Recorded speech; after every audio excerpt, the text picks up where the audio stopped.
On good morning and welcome to my YouTube channel. So अभी आप लोगों को हिंदी के कुछ क्वेश्चंस करा रही हूँ ध्वनि और हिंदी वर्णमाला से रिलेटेड। सो फर्स्ट क्वेश्चन है, शब्द की सबसे छोटी यूनिट क्या कहलाती है। आजकल वीडियोस नहीं आ पा रही है क्योंकि 7 फ़रवरी को भाई की शादी है, तो थोड़ा सा अभी आप सभी जानते हैं कि ये टाइम होता है, बिज़ी हो जाता है शेड्यूल। तो जितना भी टाइम मिल रहा है आप लोगों के लिए एक एक दो दो वीडियोस में यहाँ पर कराने की कोशिश कर रही हूँ, ठीक है। शब्द की सबसे छोटी यूनिट क्या कहलाती है, तो आप जानते हैं इसे कहते हैं वर्ण। ऑप्शन बी, ठीक है। शब्द यानी कि भाषा की सबसे छोटी यूनिट वर्ण या ध्वनि कहलाती है। हिंदी में कुल 52 वर्ण होते हैं, जिनमें स्वरों की संख्या 11 और मूल व्यंजनों की संख्या 33 होती है, और साथ में 2 अयोगवाह भी होते हैं, है ना, और 2 द्विगुण व्यंजन होते हैं और 4 संयुक्त वर्ण होते हैं। नेक्स्ट आप लोगों का यहाँ पर है, भाषा की मूल इकाई क्या है। अब भाषा की मूल इकाई आपसे पूछी है। सो भाषा की मूल इकाई की हम बात करें तो मूल इकाई कहते हैं किसे, तो भाषा की मूल इकाई होती है ध्वनि। क्या होती है? ध्वनि होती है।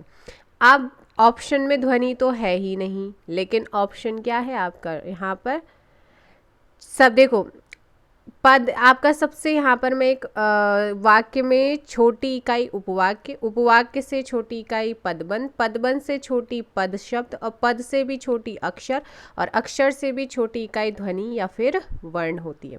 तो यहाँ पर मैं आपको एक ऑप्शन दे रही हूँ ध्वनि का। तो आप बताओ कि आंसर क्या होगा, भाषा की मूल इकाई क्या है। तो आप कहेंगे ध्वनि, ठीक है ना। ऑप्शन बी को टिक करेंगे। मैंने ऑप्शन चेंज करवाया है, थोड़ा सा यहाँ पर क्या थी, एरर थी जो नहीं हो पाई थी। तो वर्णों के समुदाय को क्या कहा जाता है, वर्णों का जो समुदाय होता है उसे वर्णमाला कहते हैं। Option A. वर्णमाला किसे कहते हैं, आपसे पूछा है नेक्स्ट क्वेश्चन, तो वर्णमाला किसे कहते हैं। क्वेश्चन नंबर 4 आपका सही आंसर व्यवस्थित वर्ण समूह को, ऑप्शन हो जाएगा डी। नेक्स्ट है, हिंदी भाषा की कुल वर्ण लिपियाँ कितनी हैं। हिंदी भाषा की कुल वर्ण लिपियाँ आपसे पूछी हैं, सो 5 का ऑप्शन हो जाएगा। लिपि पूछे या फिर आपको वर्णमाला में कितने वर्ण हैं, तब भी आप आंसर करेंगे 52। नेक्स्ट क्वेश्चन, हिंदी में ध्वनियाँ कितने प्रकार की होती हैं। हिंदी में ध्वनियाँ कितने प्रकार की होती हैं, तब आपका आंसर होगा, हिंदी में जो ध्वनियाँ होती हैं वो होती है 2 प्रकार की ध्वनि। कौन कौन सी होती हैं, तो यहाँ पर स्वर तंत्र से उच्चारित होने वाले एक तो स्वर होते हैं, और एक दो स्वर की सहायता से बोले जाते हैं, वो व्यंजन कहलाते हैं। वर्णों के कितने भेद होते हैं, क्वेश्चन नंबर 7। सो वर्णों के कितने भेद होते हैं, 2 भेद होते हैं, जिन का उच्चारण स्वतंत्रता से होता है, और जो व्यंजन के उच्चारण में सहायक होते हैं उसे क्या कहते हैं। जिनका उच्चारण स्वतंत्रता से होता है और जो व्यंजन के उच्चारण में सहायक होते हैं उसे क्या कहते हैं, तो उसे कहते हैं ऑप्शन बी, स्वर कहलाते हैं। जिन वर्णों का उच्चारण स्वतंत्र होता है उन्हें क्या कहते हैं, क्वेश्चन नंबर 9, तो उन्हें ऑप्शन ए स्वर कहते हैं। नेक्स्ट आप लोगों का है, हिंदी वर्णमाला में स्वरों की संख्या है डॉट डॉट रिक्त स्थानों का जो है पूर्ति कीजिए। तो क्वेश्चन नंबर 10 का, हिंदी वर्णमाला में स्वरों की संख्या है, ऑप्शन हो जाएगा ए 11 स्वर है, ऑप्शन ए। निम्नलिखित में से कौन सा स्वर नहीं है बोला है, तो बताइएगा इनमें से कौन सा स्वर नहीं है, क्वेश्चन नंबर 11, फटाफट आंसर दीजिएगा। स्वर नहीं है पूछा है, तो ब स्वर नहीं है, व्यंजन की कैटेगरी में आता है। कौन सा स्वर नहीं है, 12 का आंसर देंगे आप लोग। तो कौन सा स्वर नहीं है, तो स्वर नहीं है इसमें से आ भी है, ऊ भी है, ए भी है, लेकिन ज नहीं है क्योंकि ये व्यंजन में आता है, ठीक है। नेक्स्ट क्वेश्चन है कि निम्नलिखित में से कौन सा मूल दीर्घ स्वर नहीं है। निम्नलिखित में से कौन सा मूल दीर्घ स्वर नहीं है। देखो भाई, दीर्घ स्वर की अगर बात करूँ ना, 2 समान मूल स्वरों के योग से निर्मित स्वर जो होते हैं उन्हें दीर्घ स्वर कहा जाता है, और इन्हीं को मूल दीर्घ स्वर भी कहते हैं। जैसे सजातीय स्वरों से मिलकर, जैसे आ धन अ मिलकर क्या बना, बड़ा आ, ई धन ई मिलकर बड़ी, ऊ धन ऊ मिलकर बड़ा ऊ, तो ये आपके क्या हो गए, सजातीय स्वर, या फिर इन्हीं को मूल दीर्घ स्वर कहते हैं, जो अपने ही समान वाले स्वरों से मिलकर बनते हैं, जो सेम होते हैं उनसे मिलकर बनता है। तो ऐसे में आपका कौन सा नहीं है, तो बताओ इनमें से। तो क्वेश्चन नंबर 13 का आंसर हो जाएगा डी, ओ नहीं है, क्योंकि ओ संयुक्त स्वर कहलाता है। जब दो असमान यानी कि विजातीय स्वर आपस में मिलते हैं तो उनके योग से जो संयुक्त क्या होता है, संयुक्त स्वरों का निर्माण। जैसे ए का निर्माण ए आई, ए का जो निर्माण होता है वो अ धन ई से होता है, आई ए। और आई आई आई आ धन आई ए से मिलकर आई बनता है। ओ आ धन ऊ से मिलकर ओ बना, और फिर आ धन ओ से मिलकर औ बना है। तो ये चीज़ आपने यहाँ पर ध्यान रखनी है, ठीक है। नेक्स्ट आप लोगों का यहाँ पर है क्वेश्चन नंबर 14, निम्न में दीर्घ स्वर कौन सा है। क्वेश्चन नंबर 14, निम्न में दीर्घ स्वर कौन सा है, तो वो है आपका ई। निम्न में दीर्घ स्वर कौन सा है, बताओ क्वेश्चन नंबर 15। सो 15 का आंसर हो जाएगा ए, आ यहाँ पर दीर्घ स्वर है, ठीक है। और नेक्स्ट दीर्घ स्वर कौन सा है। अब यहाँ पर सही, अब यहाँ पर आप कहेंगे कि मैम दीर्घ स्वर तो बाकी भी है, लेकिन मैंने क्या कहा, तो यहाँ पर इसका मतलब उसने पूछा है कि जो मूल स्वर है ना वो आपको फिर ध्यान रखना पड़ेगा, फिर वो आ ही है जो सजातीय स्वरों के मिल से बनता है। नेक्स्ट आपका निम्नलिखित में से कौन सा संयुक्त स्वर है, 16 का आंसर। सो आंसर हो जाएगा ए आई ओ और औ। और कैसे कैसे बनते हैं वो अभी बताया है, ठीक है। मात्रा के आधार पर स्वर कितने प्रकार के होते हैं, तो मात्रा के आधार पर पढ़े होंगे आपने ह्रस्व स्वर और दीर्घ स्वर और प्लुत स्वर, यानी कि 3 प्रकार के होते हैं मात्रा के आधार पर, ठीक है। और ह्रस्व स्वर में छोटा छोटी छोटा ऊ और ऋषि ऋषि हो जाएंगे, और इन्हें ही एक मात्रिक स्वर भी कहते हैं। दीर्घ स्वर की बात करूँ तो बाकी जो बचते हैं वो दीर्घ स्वर में आते हैं, ठीक है। और एक होता है पुलुत स्वर, जिसमें मतलब ओम इस तरीके से जो निकलता है तो वो आपका हो जाता है। मात्रा के आधार पर 3 प्रकार के होते हैं। वर्ण तालिका के अनुसार ह्रस्व दीर्घ और पुलुत क्या है, सो आपको पता है ये तीनों क्या है, स्वर है। स्वर ध्वनि के प्रकार आपसे पूछा है 19 का आंसर, ऑप्शन डी हो जाएगा। नेक्स्ट क्वेश्चन है कि जिह्वा के आधार पर, जीभ के आधार पर स्वर कितने प्रकार के होते हैं, तो आप जानते हैं कि अग्रस्वर, मध्य स्वर और पश्च स्वर, तो कितने हो गए, 3 प्रकार। अग्रस्वर जिसमें छोटी ई, बड़ी ई, ए और आई आ जाते हैं। मध्य स्वर में क्या आ जाता है आपका, आ जाता है मध्य स्वर में, ठीक है। जिन स्वरों के उच्चारण में जीभ का मध्य भाग क्रियाशील रहता है उन्हें मध्य स्वर कहते हैं। पश्च स्वर की बात करते हैं तो वो बड़ा आ, छोटा ऊ, बड़ा ऊ और ओ एन औ, तो ये आप क्या जाते हैं पश्च स्वर, ठीक है। नेक्स्ट आप लोगों का है कि अर्ध विवृत स्वर क्या है। देखो मुख द्वार के खुलने के आधार पर स्वर 4 प्रकार के होते हैं, ठीक है। तो ये आपने याद रखना है कि मुख गुहा खुलने के आधार पर स्वर 4 प्रकार के। विवृत जिन स्वरों के उच्चारण मुख द्वार पूरा खुलता है जैसे आ। विवृत अर्ध विवृत जिनमें आधा खुलता है जैसे अ ए के वाला भी आता है आ, ठीक है ना। ओ औ आ जाएगा, औ औ औ से औरत वाला औ आ जाएगा। उसके बाद अर्ध विवृत जिन स्वरों के उच्चारण मुख द्वार बंद रहता है जैसे ए और ओ आ जाता है। जिन स्वरों के उच्चारण में मुख द्वार लगभग बंद रहता है जैसे ई है, बड़ी ई है, छोटा ऊ है, बड़ा ऊ है, ठीक है। तो ये आपके समृत हो जाते हैं। तो ये चीज़ आपने यहाँ पर ध्यान रखनी है। तो आंसर क्या हो जाएगा, अर्ध विवृत आपसे पूछा है तो अर्ध विवृत में क्या आ जाएगा आपका ऑप्शन बी, ठीक है। नेक्स्ट, भाषा विज्ञान की दृष्टि से ऊ किस प्रकार का स्वर है। भाषा विज्ञान की दृष्टि से ऊ किस प्रकार का स्वर है, 22 का आंसर। तो ये आपका पश्च स्वर की पश्च संवृत में आता है, 22 का ऑप्शन डी। नेक्स्ट आप लोगों का 23, ओठों की प्रकृति ओठों की आकृति के आधार पर निम्नलिखित में से कौन अवृतमुखी स्वर है। अवृतमुखी तो वो आता है पश्च स्वर, ठीक है। ऑप्शन हो जाएगा डी, ऊ आ जाएगा। एक मिनट ओठों यानी कि होठों की आकृति के आधार पर निम्नलिखित में से कौन अवृतमुखी स्वर है।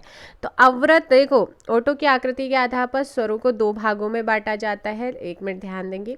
एक होता है अव्रतमुखी। जिन स्वरों के उच्चारण में ओठ व्रतमुखी या गोलाकार नहीं होते वो अव्रतमुखी होते हैं, जैसे अ, आ, ई, ए, ऐ।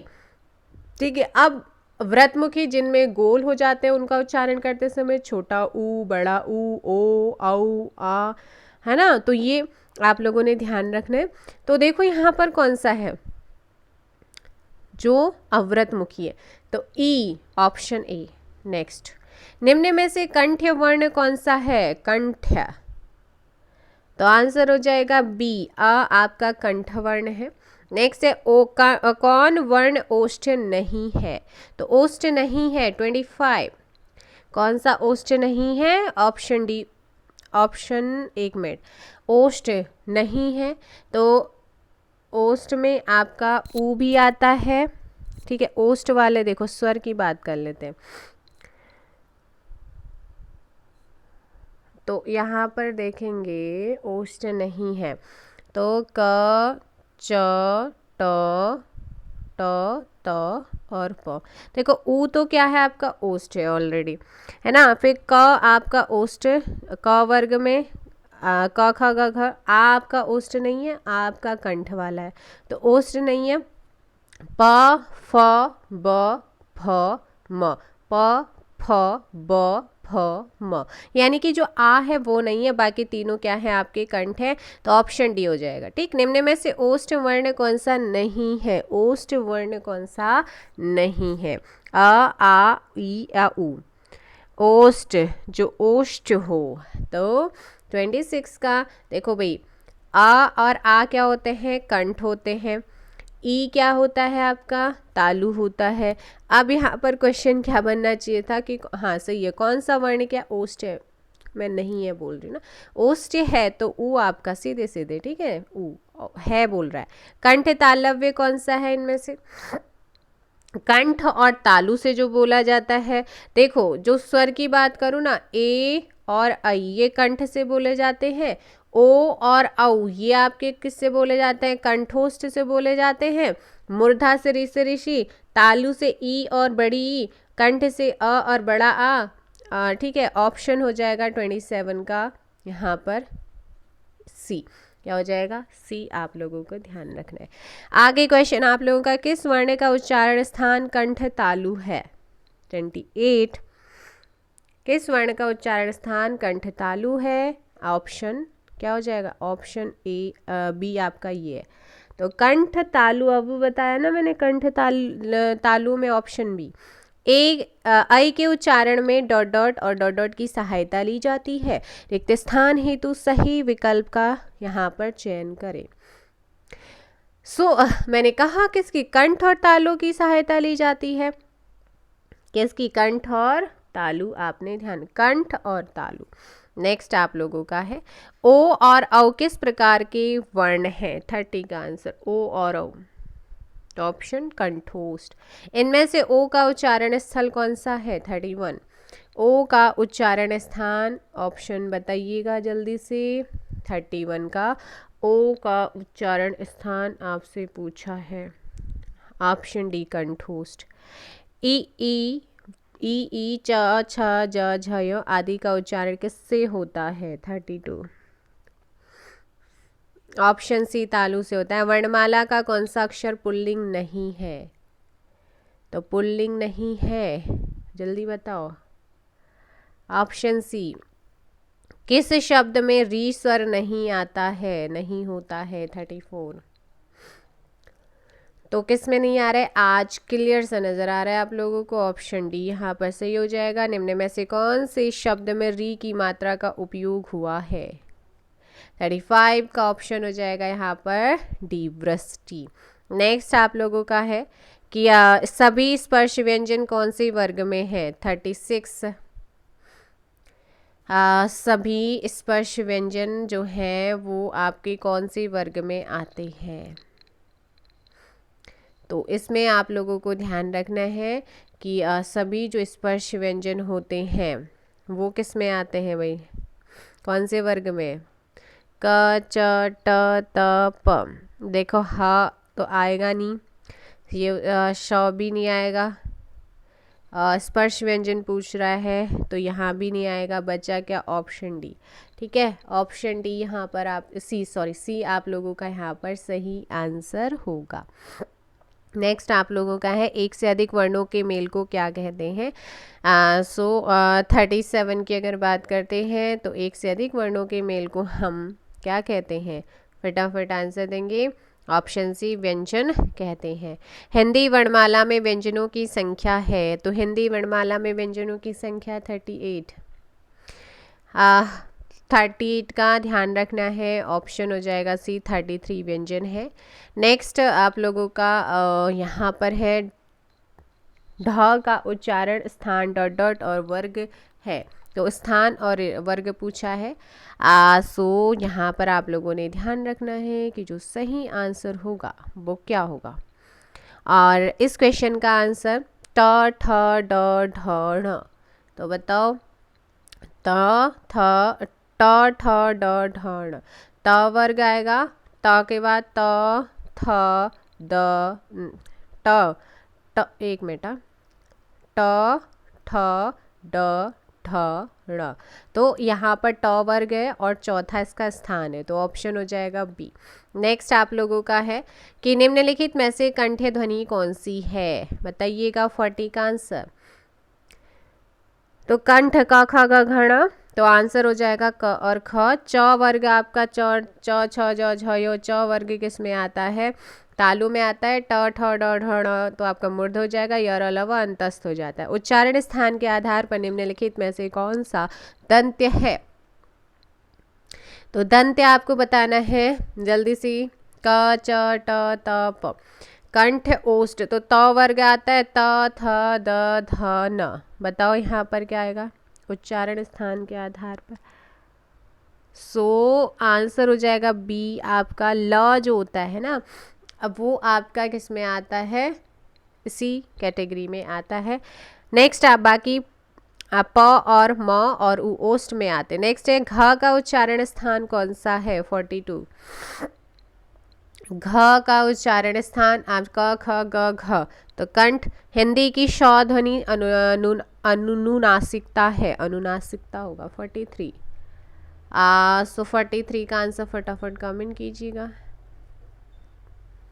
ठीक है, और तो श ध्वनि जो है ना, ये निम्नलिखित में से आती है, तो किस में आती है स ध्वनि, तो च छ ज झ य, यानी कि तालु वर्ग में आता है, ऑप्शन हो जाएगा यहाँ पर बी।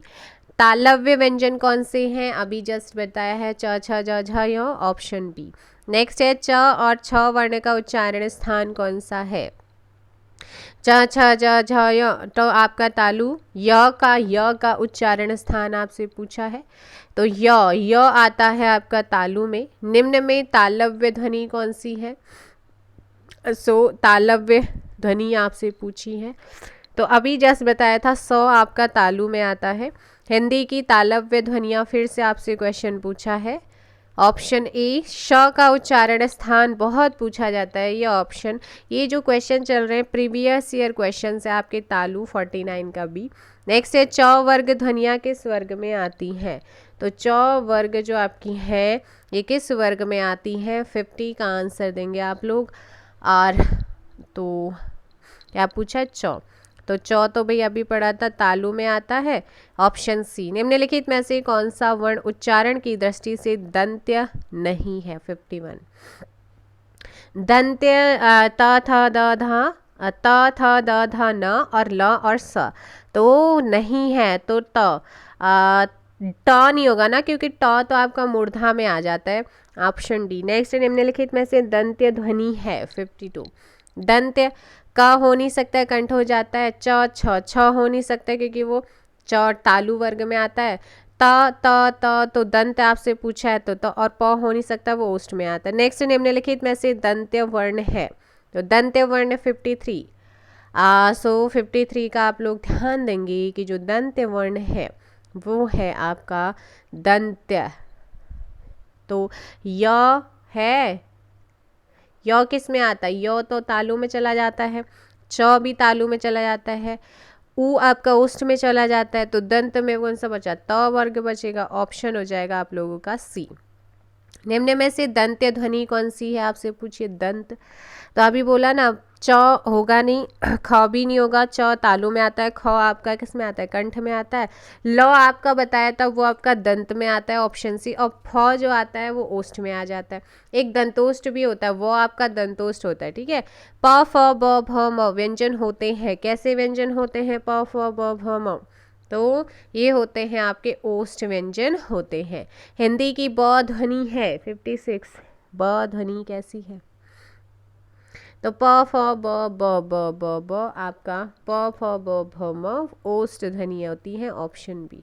व का उच्चारण स्थान क्या है, व का उच्चारण स्थान ओष्ठ, व का उच्चारण बताओ, दंतोष्ठ होगा ना, ऑप्शन सी अभी बताया था। निम्नलिखित ध्वनियों में से कौन सी दंतोष्ठ वर्ण है, सो दंतोष्ठ वर्ण कौन सा है, ऑप्शन हो जाएगा 58 का डी। निम्नलिखित में से ट वर्ग में नहीं है, तो कौन जो है वो ट वर्ग में नहीं है, 59